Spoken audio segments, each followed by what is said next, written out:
Previously on Yu-Gi-Oh! Also, Merrick shows another iconic card, which isn't popular because of boobs, popular because nobody knows what it does. I activate Greed. It allows me to draw 2 new cards From my deck.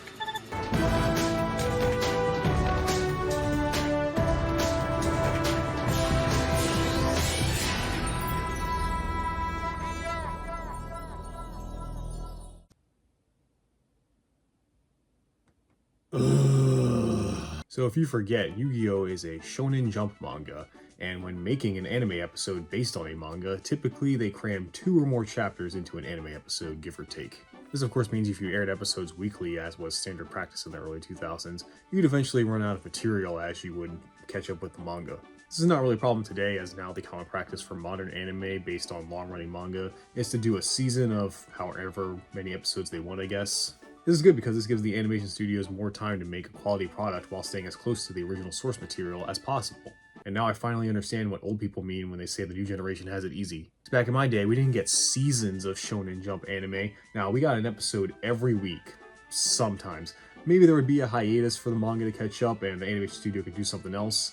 But, especially if it's popular, why take it off the air? Instead, make an original series of episodes that follows a bunch of new characters made for those episodes that will never be seen or heard from again afterward because they go back to sticking to the manga that doesn't have any of that bullshit, so it's a waste of everyone's time. Otherwise known as filler arcs. Now, filler arcs can be good. Okay, I wouldn't go that far.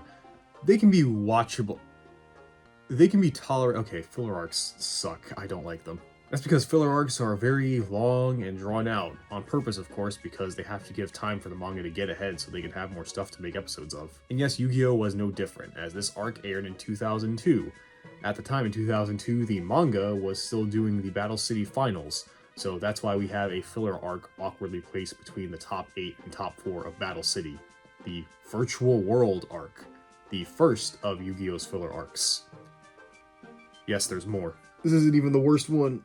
If you can't tell, I'm not into filler arcs, especially the ones in Yu-Gi-Oh! And usually I would skip these if I'm watching them myself, but I'm doing this video and I'm going to be watching the rest of every series in this franchise, so I might as well do my due diligence, I guess. I do want it to be stated for the record that I am doing this under protest. Before we begin, though, I realized last time I forgot to mention that the Yu-Gi-Oh! Theme actually changed a little bit for the Battle City arc. It's a remix of the original theme, and it slaps. It's my favorite version. It's the one that begins with them saying, Yu-Gi-Oh! King of Games. And look, I'm no music scholar, I just kind of like the way it sounds. It sounds more hyped to me. I forgot to mention it because Battle City is so awesome that I just wanted to talk about it, and I unfortunately have run out of things to keep me from talking about this arc. So let's just rip the band-aid off. On the way to the old Kaiba Corp Tower where the finals will be held, Kaiba's blimp jet thing gets hijacked by a mysterious kid named Noah, and the group is taken to some weird underwater fortress. Noah forces everyone to leave the blimp jet except Kaiba's goons because they're not duelists, and Merrick and Ishizu for some reason also stay behind. They're duelists too. Yet the non-duelists like Serenity, Taya, Tristan, and Duke are forced to go. Barely been 5 minutes and it's already not making sense. It's then revealed the real reason everyone was brought here. The Big Five. You should have known we'd be back, Seto Kaiba, for revenge. And yes, if you're thinking the same thing I did when I watched this, who and why did I care? You may remember them more as the guys who teamed up with Pegasus to take over Kaiba Corp in that big coup they were trying to do. But what ended up happening was when Kaiba came back, they got fired, and they trapped him in a virtual world, and then they got trapped in the virtual world when their plan failed. That's right, baby, we're upgrading from an ancient Egyptian evil to 5 old white businessmen. Are you enjoying this arc yet? Well, with their minds trapped in cyberspace, they eventually teamed up with this kid Noah somehow to come up with a way to get new bodies. By winning a duel, of course, as they trap a group in a virtual world, and the only way out is to win a duel. If any of our heroes lose, then they lose their bodies, and if they win, I don't know, they get to keep their bodies, I guess? You might be wondering, why don't they just take their bodies? It's because Noah's designed this to be kind of a game, and his rules state that they have to win a duel to get the body. However, duels in this world work a bit differently, as they have to choose a deck master, a monster who's always able to be summoned and has some sort of extra effect to help them out in a duel. But if you summon them and they are destroyed, you lose. So it's like a mix between the commander format from Magic and those skills you get in Duel Links, but lamer. They also don't have their original decks, they have to draft a new one from cards that they're given. First up, of course, is Yugi versus Gansley. Yes, that's his name. And look, like I said, I don't like this arc, and I don't think the duels in it are very interesting, so I'm not going to talk about this arc very much. Most of them are just the big five having some sort of broken ability. For example, Gansley's is if he has two monsters on the field, he can sacrifice them to negate an attack and reflect the damage he would have taken back at Yugi. And then the heroes win either by using their Deckmaster's ability that they didn't know they had until they actually read the card, because apparently reading the card explains the card. Can't relate. Your life points should be gone! My Deckmaster saved me! Thanks to his special ability, Karibo formed a protective wall! Or, you know, it's Yu-Gi-Oh! They pull a card out of their ass. And I just want to get out of this as fast as possible, okay? So you can't stop me. This is my video, I can do what I want. During the duel, though, we do see some of Seto and Mokuba's backstory, with them growing up in an orphanage, but Seto challenges Game Master and War Profiteer Gozaburo Kaiba to a game of chess. If Seto wins, he has to adopt them. He does, and thus begins Seto's climb up the corporate ladder. Next duel, we get a treat as Taya duels Crumb. He's a penguin. With a penguin deck. I kinda fuck with that. Taya uses the Dark Magician Girl as her commander and manages to win thanks to luck, the heart of the cards, of bullshit writing, which allows her to meet up with Yugi. Meanwhile, we see Kaiba's life at the Seto household, where he's worked to the bone every day to become the next head of Kaiba Corp, with only his Duel Monsters cards and brother to keep him sane. What a dork. Next up is Joey's turn with him versus Johnson, who turns into Judge Man. This one is the most boring one to me, not gonna lie. I don't really think anything important happens in it. Johnson cheats, which makes Noah mad, telling him, hey, knock it off, no shenanigans, which helps Joey win because he stops cheating. Yeah, he was so bad he needed to cheat to beat Joey Wheeler. It's like, I'm supposed to take this guy as a threat? And also, he meets up with Yugi and Taya. I play my pot of greed card. Now, I'm able to draw 2 new cards. I think my luck is beginning to change now. All right! I'd agree, let's me draw 2 cards. We also see more of Kaiba's past, with Gozaburo and how much of a dick he was. You know, I'm no psychiatrist, but I think Kaiba has some serious daddy issues. Now, the next duel could have been interesting. It's a 1v3 with Machine Man Nesbit versus Tristan, Serenity, and Duke, the 3 non-duelists. Obviously, Tristan and Serenity are garbage, so Duke is the only one who's able to do something since he has a little experience. But not enough, because Serenity sucks so much, Tristan has to sacrifice himself to save her, losing his body, which crushes Serenity, and Duke needs to find a way to cheer her up so she can help him win. And thanks to some old words from Tristan and Joey showing up, she's able to help out and win, thanks to one of Tristan's cards that was still on the field, Power of Friendship. Oh, and she actually read her cards. Again, can't relate. Nesbit doesn't take this loss easy, and he decides, well, fuck it, I don't have to play by the rules, I'm gonna take Tristan's body for myself. I mean, hey, you gotta respect it. The gang pursue him, and they quickly find Tristan, who's now in a robot monkey body. This is probably the most remembered thing from this arc. They don't know it's Tristan, though, because he can't speak, but they take it with them. Luckily, they do find Kaiba, Mokuba, and Nesbit in Tristan's body, who kidnaps Mokuba. Kaiba, you seriously need a leash for your brother. Kaiba chases them, of course, with the gang following, as Kaiba is stopped by Lecter, the last Big Five member, who's using Jinzo as his commander. First, I'll activate my Pot of Greed card. This allows me to draw 2 more cards. Kaiba, of course, beats him pretty easily. Also, the gang find a switch on Monkey Tristan's head that allows him to talk as they catch up with Kaiba. Of course, Kaiba is like, I don't need you losers, and runs off, with Yugi and Taya chasing him to help. Which leaves Joey, Duke, and Serenity with Monkey to be attacked by the Big Five, who don't care about Noah's rules anymore and are just going to take their bodies by force. Meanwhile, Noah is able to brainwash Mokuba by making him doubt Kaiba after showing him some memory of Kaiba selling him out so he can control Kaiba Corp. Meanwhile, to those meanwhiles, Yugi and Taya discover Noah's motivation as they catch up with Kaiba, that Noah is Gozaburo's biological son. And he says Kaiba was only adopted to help motivate Noah to become the real head of Kaiba Corp. But of course, something's not right here, as Kaiba's never seen Noah before in his entire life, not even a picture. And Noah, despite being around the same age as Kaiba, has not aged past childhood. Before they can ask any more questions, Noah sends them away, keeping Mokuba as his new brother. Oh yeah, and I guess Merrick has finally gotten bored and has started wandering around the facility the airship is in. Kinda forgot about Merrick too, not gonna lie. You think he'd be a bit more impatient with getting his revenge on the Pharaoh? What do I know, man? I'm just a man horny for an Egyptian woman behind me. Kaiba leaves the Nerd Squad to go find Mokuba when the Big Five show up after Noah accosted them away for trying to take the bodies by force, and now they have one last chance. All of them are in Tristan's body and have to beat Yugi and Joey in order to get their freedom. It's a long duel. It's so long. Now I play the magic card, Pot of Greed, allowing me to draw 2 more cards. Meanwhile, more interestingly, Kaiba is talking to himself, just dunking on Noah for no reason. Looks like Noah didn't have enough imagination to fill this place with anything. What's this? A cheap old movie projector? Get with the times, Noah. It's Noah. Nice outfit, dork. Gotta love Kaiba. Yugi and Joey win the duel, of course, with Noah taking Tristan's body and banishing the Big Five to the recycle bin, as now it's his turn to join the dueling. So now finally all the players are gathered, and Noah challenges Kaiba to a duel to decide the true heir of Kaiba Corp. Yo, check it out, Noah's deck has an arc. I don't get it. We also learn why Noah is so adept at virtual worlds and is not aged. That's because he doesn't have a body. As a kid, he was involved in a car accident. His body was too damaged to be recovered, so Gozaburo took Noah's brain and uploaded it to the Matrix, giving him a virtual world he can live in and manipulate. But he hated the fact the world was, well, virtual, and couldn't experience reality anymore, so he began doing twisted and selfish things in this world to entertain himself. So while over time he got smarter thanks to knowledge, he remained a spoiled brat, not maturing at all. So Gozaburo eventually abandoned him in favor of molding Kaiba into the next head of Kaiba Corp. And after years of waiting, now is the time for Noah to get his revenge on Kaiba for taking away his dad, so he can get the company he deserves. Alright, I'm not gonna lie, that's kind of a cool backstory. It's a shame it's tied to Noah, who sucks as a character, and this arc as a whole. I play this, Pot of Greed.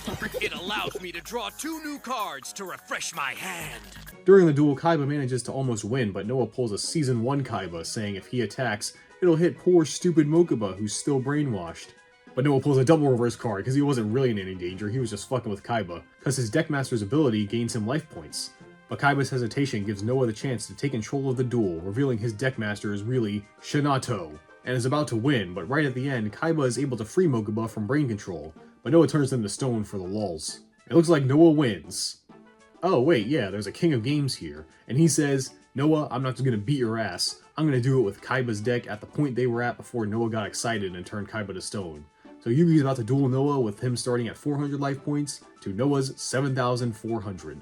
I'll admit, that's pretty epic. They did a pretty good job making the cards stacked against the heroes, no pun intended. Which, by the way, I haven't really been bothered by the Yamchas on the side, you know, when people are commentating on the duels. But I think maybe because this is a filler arc, the dialogue and writing is different. For some reason, in this duel specifically, the cheerleaders were fucking intolerable to me. They just kept saying the most obvious things to help cheer on Yugi. It honestly felt more like a parody of what Yu-Gi-Oh is, you know, with all of its friendship speeches and stuff. Come on! Don't let this kid push you around, Yugi! We need you! Taya's right. Come on! We're all behind you, Yug. Yugi's still gonna beat the virtual stuffing out of this kid. Now you've got Noah right where you want him. And he's got nothing on you. That's right. And now you just bought yourself 3 turns to figure out how to kick this twerp's virtual butt and get us out of here. Noah must be sick of it too, because he decides to taunt Yugi by turning one of his friends to stone every turn he doesn't win. Considering how try-hard they were being, I approve. Of course Yugi wins with the Blue Eyes Ultimate Dragon. I mean, come on Noah, the guy's the king of games. He could win with 1 card. Which is just modern Yu-Gi-Oh now. So now Noah is defeated and the day is saved. And it turns out Noah reveals that Tristan has his body already. They all do, as everyone's bodies are right where they left them in the real world. As they weren't transported, but I guess somehow knocked out and placed in these VR machines. But no time for that, because the true mastermind appears. Gozaburo Kaiba. Huh? Okay, so here's how this whole fucked up family operates. So at first, Gozaburo adopted Kaiba to use his body for Noah, but after realizing Noah is Noah, he figured Kaiba would be a better heir. What he didn't plan on was losing his company to a child obsessed with children's card games, but we all make mistakes. But your family's looking normal now, isn't it? So why is he here in card art online now? Well, he was so salty after losing his company to Kaiba that he uploaded himself here so that he could lure Kaiba and the rest to get his revenge. Now he's going to use a global network system that Noah made to trap the entire Earth in the virtual world, so he can rule over them as the world's most powerful Discord mod. With all those complicated plans you had, man, no wonder you lost your company to a child. With it revealed that Gozaburo is kind of a terrible dad, Noah decides to help our heroes. Psych, he traps them all in digital memories. Oh, what a stinker. Okay, now he actually brings them to the exit, but psych again, because he does let everyone out, including himself, taking over Mokuba's body. Fool me once, Noah. Kaiba's too busy to save his brother this time, though, as he's got a score to settle with Daddy. Of course, they settle it with a duel, so Gozaburo can embarrass Kaiba like he did to him all those years ago. A little extra sauce on the side, as he's using an Exodia deck. Yep, just like Yug. Meanwhile, Noah is about to delete everyone in the VR world and get the dub, but thanks to some pussy shit Mokuba said about how they're brothers and friendship or whatever, he has a change of heart and decides to help the cheerleaders escape. Except Yu, who stays behind to help Kaiba. I activate the magic card Pot of Greed. It allows me to draw 2 more cards. Who's doing fine as he successfully beats his dad, but as we've established, his dad's a sore loser, so he tries to take Kaiba's body by force. But with the help of Yugi, they escape and make it back to reality, with Noah deciding to sacrifice himself so he can trap Gozaburo and him in the VR world that's about to self-destruct. Oh, it's self-destructing because Noah set it off, but after his change of heart, he tried to stop it, but couldn't because if you remember, Merrick's wandering around, and he's a boomer that doesn't understand technology. No, really, that's the reason why he goes around destroying stuff, because he doesn't understand all this technology. And that forces the place to blow up. And with Mokuba in his body again, everyone safely makes it back to the blimp, and they continue on to the Battle City Finals. And this would be the part where I sum up my thoughts on this arc, talk about everything, the characters and whatever. But I'm just gonna let Kaiba tell you about it. He pretty succinctly sums up this arc.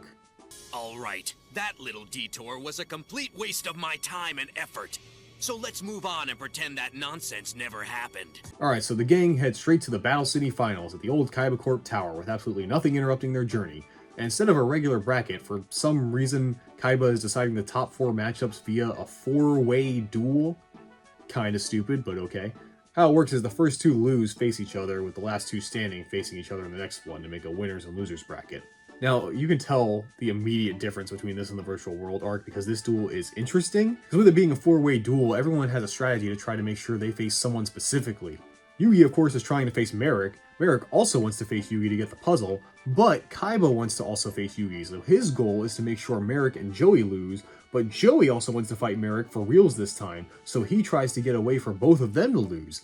And Yugi's of course trying to make sure Joey is the one that doesn't lose because he doesn't want him to face Merrick, because, you know, Shadow Realm.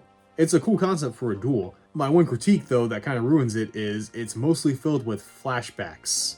Like a lot of flashbacks. Every episode, there's a million of them. I didn't count them, but I'm pretty sure that's how much it was. It's unfortunate, considering it's a 4-way duel, there was kinda not a lot of dueling going on. When it's all said and done, though, we have our matchups. Joey and Merrick in losers finals, while Yugi and Kaiba are in winners finals.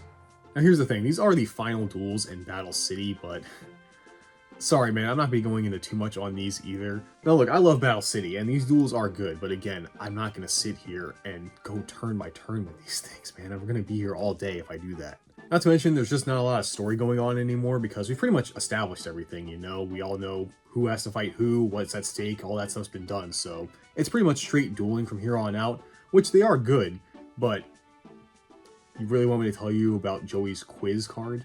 Speaking of, the first matchup is Merrick versus Joey. You might think, well, this is an easy slam dunk for Merrick, obviously. I mean, it's Joey Wheeler.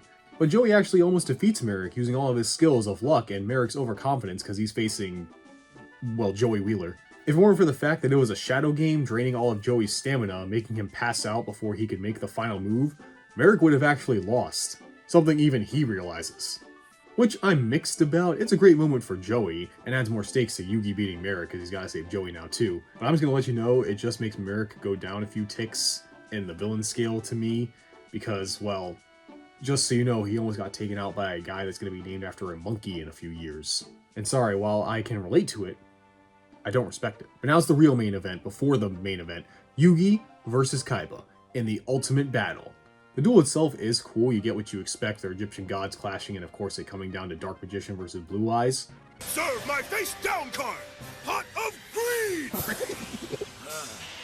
Thanks to the effect of this magic card, I can now draw 2 more cards from my deck. But my god, again, there are so many flashbacks. This duel is 5 episodes. You might think, whoa, that's sick, it's 5 episodes of Kaiba and Yugi dueling. But no, I'd say 2 of them at most are about dueling, as most of it are either flashbacks, or it's cutting between Joey, who's in a sort of Shadow Realm, I think, going through some weird dreamlike state where he's living his best life, but realizes something is up and manages to break out of the sort of Shadow Realm he's in. And time to see Yugi win, of course, getting him Kaiba's obelisk. I mean, of course, I want to see Yugi fight Kaiba, but I'm telling you, this did not need to be 5 episodes. Like, you guys are getting this in, like, what? I'd say that in a minute? Trust me, I had to sit through, what is that, an hour and a half, like a movie's length? Now that Joey's woken up, though, he won't let Kaiba walk away and talks smack on him, constantly bragging about him losing to Yugi again, and proposes that the 2 of them should duel to see who would take 3rd place. Kaiba, of course, says, "Dude, I am mad salty. Get the fuck out of my face," but accepts after Joey smack talks him some more. Now I activate Pot of Greed, which lets me draw 2 cards. So the two have a duel, but that's not the important part, because Merrick is back. The good one. Yeah, he's still around in Taya's mind from that whole dock business, and decides to confront evil Merrick once and for all to stop him. But you know, he's super evil and powerful, and he's in Taya's body. Luckily, Yugi and my wife show up to help out, and good Merrick is banished again, and evil Merrick is like, oh, I'm going to face you, Yugi, and get that puzzle, and I am realizing, talking about it now, that this whole sequence accomplished nothing. What was the point of it? Until one of you comments how this was one of the most important moments in the show, it was so amazing, how dare I gloss over it? Which, no, I'm not. That's pretty much what happens. I am glossing over the duel between Kaiba and Joey, because Kaiba wins. Of course, I mean, it's Kaiba. Well, now it's time for the final, atop the old Kaiba Corp Tower. Well, maybe, because Kaiba is still a salty sailor about losing to Yugi in his own tournament, and he plans to blow up the whole area, and he doesn't tell anyone about it. He's just gonna leave? You know, there's being salty Kaiba, and then there's being a murderer. Thankfully, Ishizu is there to appeal to Kaiba's ancient ancestry, saying it's his destiny to help Yugi defeat Merrick. Obviously, Kaiba walks away ready to pull the self-destruct button, but some mysterious force, whether it actually be destiny or friendship or whatever, has Kaiba go to Yugi and give him the card he was going to use to beat Merrick's Winged Dragon of Ra. Spoilers, it's the card Fiend Sanctuary, a card that if Merrick attacks the token that it creates, he takes the battle damage, which is bad because in order to activate Ra's effect, he has to give all but one of his life points. Okay, but get this. Merrick avoids taking the damage and stopping his attack by using the card Defusion on himself. Yes, because I guess technically he fused with the Egyptian god card when he gave it his life points, so the card worked like that. You see why I don't recap these duels? They just make shit up, man. Also, Merrick decides to be a stinker, as in this duel, the Pharaoh and Merrick won't be taking Shadow Realm damage. Instead, Merrick puts his good side up for sacrifice, and when the Pharaoh takes damage, little Yugi gets a hit. Oh no. Look, if I'm being honest, this duel's just okay. I mean, we've only really had 2 so far, but I gotta say, Pegasus wins when it comes to final boss duels. His was way more interesting with the Yugis using their 2 minds to beat his Millennium Eye. Here, Yugi doesn't win with strategy or outsmarting Merrick or anything. It's because Odion wakes up from his coma and appeals to Merrick's good side. Then Yugi uses Ragnarok, some bullshit anime magic card, that causes Merrick's evil side to be banished to the Shadow Realm or something. It's kind of anticlimactic, honestly, considering I think overall Merrick was a better villain than Pegasus. Pegasus was more fun, but Merrick got under Yugi's skin, kidnapping his friends, constantly pursuing him with his rare hunters, and then taking out his friends one by one. Pegasus is the kind of villain you want to watch because he's so fun. Merrick's the kind of villain you want to see get beat because he's such an asshole. So I wish the duel was a little bit more satisfying. Well, I'm talking about Merrick before he just became this evil version, because now he's just kind of like evil, you know? He's not really that interesting compared to the other one. It's a shame considering all this buildup, but in my opinion, yeah, the final duel between Yugi and Merrick just ain't it, man. Also, another duel that was 5 episodes that didn't need to be. I'm unfortunately noticing a pattern. But either way, the day is now saved. Merrick, Odion, and my wife go back to Egypt to continue their duties of guarding the Pharaoh's tomb. Also, I'm not sure when this was said. Honestly, I'm not even gonna check. But at some point, one of these characters, I assume Ishizu, told the Pharaoh that if he holds up all 3 Egyptian god cards at that stone tablet that's at the museum, then he'll get his memories back. So that's the next thing on the docket for the cheerleaders. Still sucks for losing the hottest character in the anime, though. Speaking of hot, Mai is woken up from the Shadow Realm and bids everyone a farewell, especially Joey, if you know what I'm saying. And she says she'll most likely see them at the next big Duel Monsters tournament. What about the cheerleaders? I don't know, they just kind of go back to living their normal lives. They don't really say much. But Yugi's got unfinished business, because if you remember, Joey said after the tournament, they would meet and duel so he can get his Red Eyes Black Dragon back. And the episode ends with the 2 facing off about to duel. Let's look at it ending on that image. Isn't that a sick way to end this arc? It sure would be if that was the ending to it, because the anime decides to add one more episode that is Taya showing serenity around Domino City, so they can do flashbacks of the arc we just watched. Yep, the last episode of Battle City is a clip show. Not the cool shot of 2 best friends about to face off, it's scenes we already saw. Well, okay, to be fair, if you watched this while it was airing, that whole arc took like 2 years, but still. But yeah, that was Battle City. Like I said, overall, I enjoyed it. I mean, still, the beginning of Battle City will always be peak Yu-Gi-Oh to me. Like, there's nothing anyone can say that will change my mind on that. Everything just hits so perfectly. The friendship, the card games, the pot of greeds, it's all great. It did fumble toward the end there, no thanks to the extra filler arc they added, and again, I just don't think the ending duel was really that great. I don't know, I feel like Merrick just had so much build-up, and at the end of the day, it's just Yugi fighting some evil version of him that's been hidden away for so long, not even the actual Merrick we've been following. And again, he doesn't win thanks to some cool strategy, it's just friendship. I mean, yeah, I know it's Yu-Gi-Oh, but I don't want it to always be friendship. So now...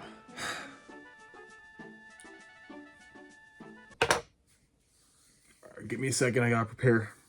So, remember what I said about the anime needing to catch up to the manga? Yeah, that's still happening. Because you see, in the manga, right after the Battle City arc is the last arc in Yu-Gi-Oh! Which was still being made at the time this was airing. So you know, while they waited for the manga to end, Yu-Gi-Oh! Of course added more filler arcs. But not just any filler arc. Oh no, what I consider to be the lowest point in Yu-Gi-Oh! Join me next time as we take a look at the Leviathan arc. The worst season in Yu-Gi-Oh! May Exodia have mercy on our souls.